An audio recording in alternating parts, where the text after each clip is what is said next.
I will call this meeting to order. In the spirit of truth and reconciliation, we acknowledge the town of Edson is located on Treaty 6 territory, the traditional and ancestral lands of the Nikawak, Saulteaux, Siksika, Piikani, Kainai, Dene, Nakota Sioux, and the Atipimiswak Métis Nations. We honor the knowledge of this land, the elders and youth which gather here, and our ancestors who have gathered here for centuries. Can I get a motion, please, for the adoption of the agenda? Go ahead, Councillor Pisichny. I move the agenda as presented. Thank you. Any questions, comments, or concerns? Seeing none, all those in favor? That motion is carried unanimously. Can I get a motion, please, for the approval of the December 2nd regular meeting of council minutes? Go ahead, Councillor Taylor. I move that the minutes of the December 2nd, 2025 regular meeting of council be adopted as presented. Thank you, Councillor Taylor. Any questions, comments, or concerns with said minutes? Seeing none, all those in favor? That motion is carried unanimously. We have no public hearings, no presentations and delegations.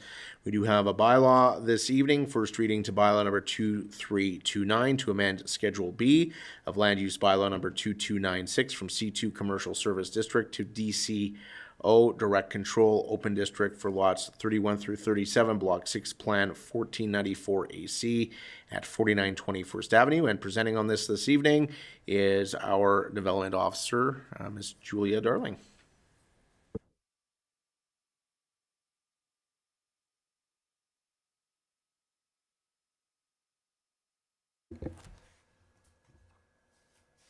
This is the clicky thing. Sorry. Good evening, Council. I will be presenting Bylaw 2329, a bylaw to amend Land Use Bylaw 2296 to redistrict the parcel legally described as Lot 31 to 37, Block 6, Plan 1494 AC from the C2 Service Commercial District to the DCO Direct Control Open District.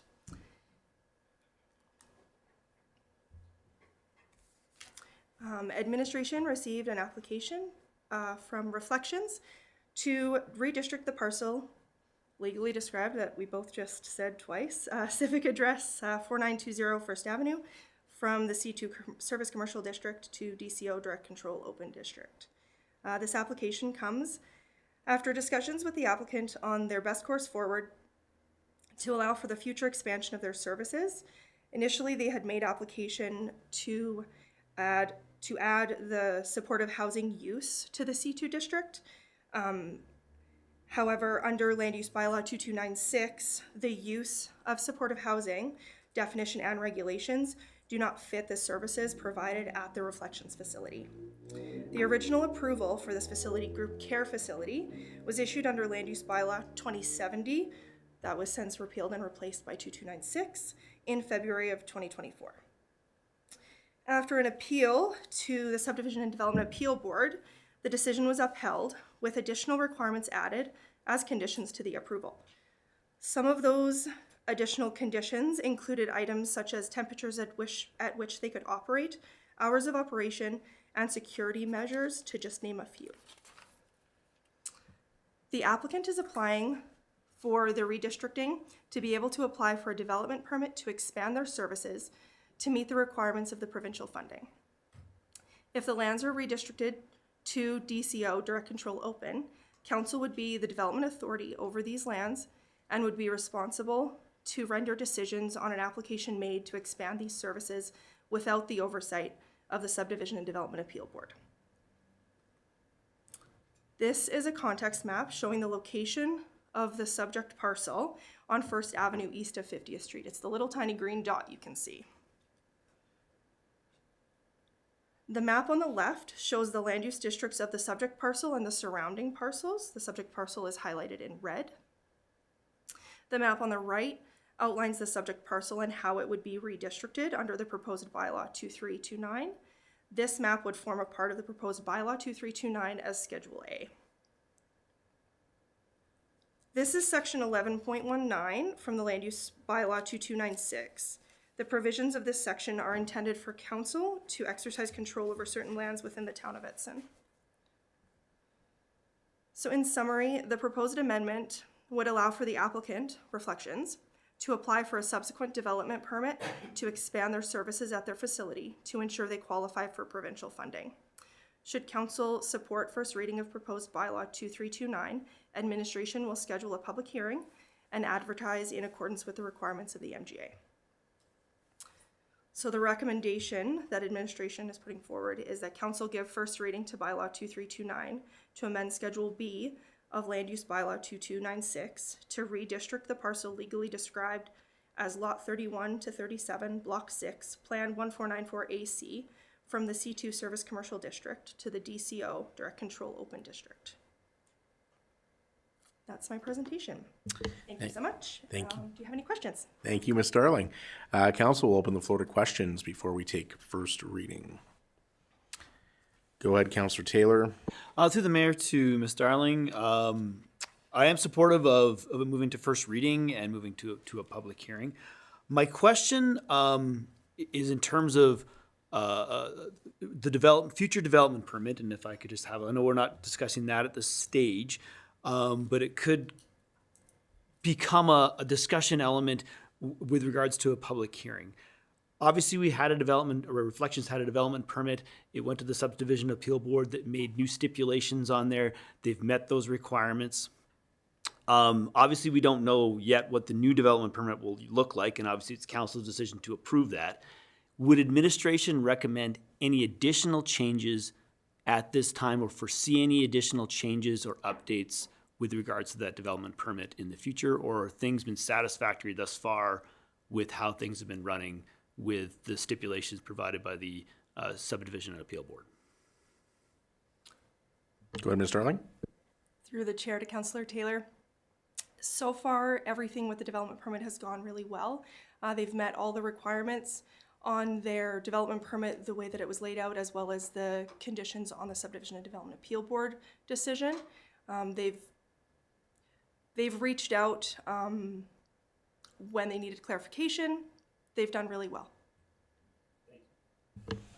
All right, any further questions, comments, concerns? Seeing none, I will take a motion for first reading, please. Go ahead, Councillor Fogarty. I move that council give first reading to bylaw number 2329 to amend Schedule B of Land Use Bylaw number 2296 from C2 Commercial District, Service District to DCO Direct Control Open District for lots 31 to 37, Block 6, Plan 1494AC. Thank you. Council, any further questions, comments, concerns? Seeing none, all those in favor? That motion is carried unanimously. Thank you very much, Ms. Darling. We will move on to business items, and we are going to discuss the reserve policy FB4, and we'll hand things over to our Chief Financial Officer, Ms. Denise McDonald. Go ahead, Ms. McDonald. Good evening, Mayor and Council. Before you is the reserve policy. Our current reserve policy was adopted in 2024. It was scheduled for review in October, and the revised policy was provided to the committee as a whole on December 9th. Policy provides a framework for establishing and managing reserves to ensure financial stability, and the reserves are categorized for specific purposes and require council approval for creation and for use. Transfers to and from reserves are managed through the annual budget process, and the policy ensures transparency, accountability, and alignment with Municipal Government Act requirements.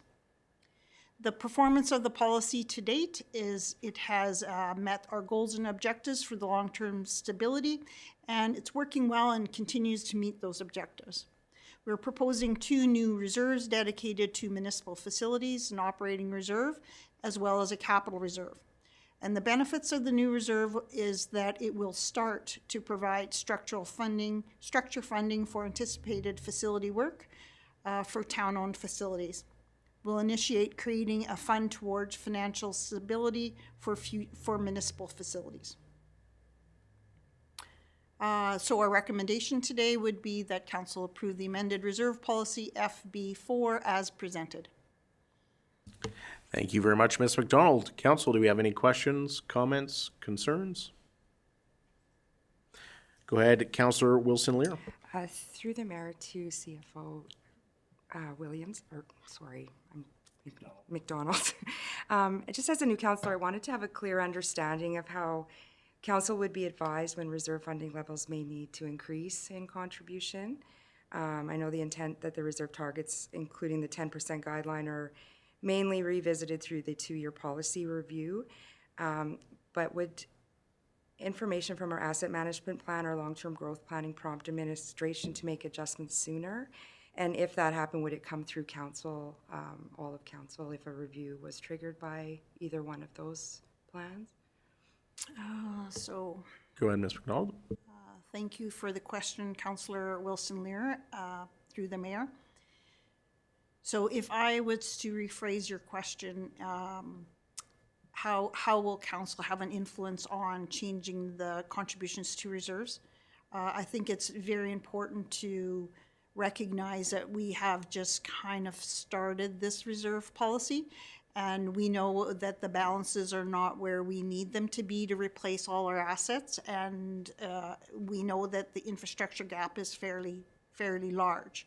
But we also have to keep in mind that taxpayers only can tolerate so much tax increases, and so in order to increase that, it would be through the budget process, and it needs to be strategic and staggered over years so that it doesn't overly burden our taxpayers.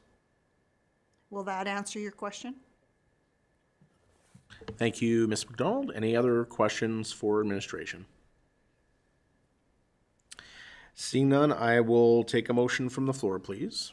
Go ahead, Councillor Schramm. I move that council approve the amended reserve policy FB4 as presented. Thank you very much, Mr. Schramm. Is there any questions, comments, or concerns? Seeing none, all those in favor? That motion is carried unanimously. And we will move on to Mr. Hawken, General Manager of Corporate Services, on the appointment of the Intermunicipal Subdivision and Development Appeal Board Clerk. Go ahead, Mr. Hawken. Thank you, Mayor, and good evening, Council. We're here tonight to appoint Miss Williams, our legislative officer, as the Intermunicipal and Subdivision Development Appeal Board Clerk. Through legislation, through MGA Section 627.1, it establishes that if we have a subdivision and development appeal board, we must appoint an individual to be a clerk for that board. The clerk must have and must complete the mandatory training. I can confirm that Miss Williams has done that. Tonight, this is the legislative exercise to appoint Miss Williams as our clerk. If you have any questions, let me know. All right, we will open the floor. Council, any questions, comments, concerns? Seeing none, I will take a motion from the floor, please. Go ahead, Councillor Taylor. I move that council appoint Carly Williams as the Intermunicipal Subdivision and Development Appeal Board Clerk. Ms. Williams, would you like us to approve this or not? All right, Council, I will call the question. All those in favor? That motion is carried unanimously. Thank you very much. We will move on to council committee reports, which are included in your agenda package. Council, is there anything anybody wants to highlight, or anybody have any questions on the committee reports as presented? Seeing none, I will take a motion to accept the committee reports as information, please. Go ahead, Councillor Holden. I motion that council accept the January 6, 2026 council committee reports as set out in attachments number 1 through number 7 for information. Thank you, Councillor Holden. Any questions, comments, or concerns? Seeing none, all those in favor? That motion is carried unanimously. We have no information items, no notices of motion. Can I get a motion, please, to go into closed session? Go ahead, Councillor Wilson-Lear.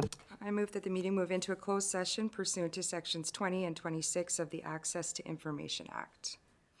Thank you. All those in favor? That motion is carried unanimously.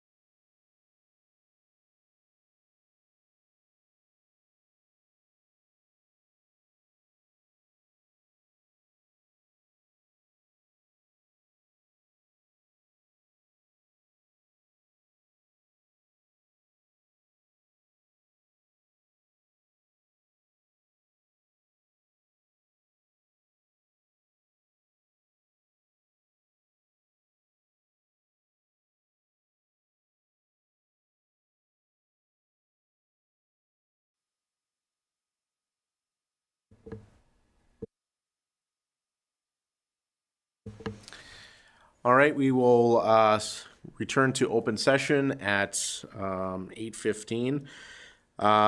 Councilors Holden and Fogarty were not part of the conversations in closed due to a conflict of interest and are not permitted to vote on this. So that's why they're not here currently. We do have a motion coming out of closed session. If somebody would like to make it, please. Go ahead, Councilor Pisichny. Yeah, I move that council approve a 1% merit increase for eligible out-of-scope employees for 2026. Thank you. Council, do you have any questions, comments, or concerns? I will just point out that this amounts to just approximately $26,000 to $27,000 overall for the organization, which is already included within the existing budget for the municipality. With that, I will call the question. All those in favor? And that motion is carried unanimously. We have no other business tonight, so I will adjourn this meeting at 8:16.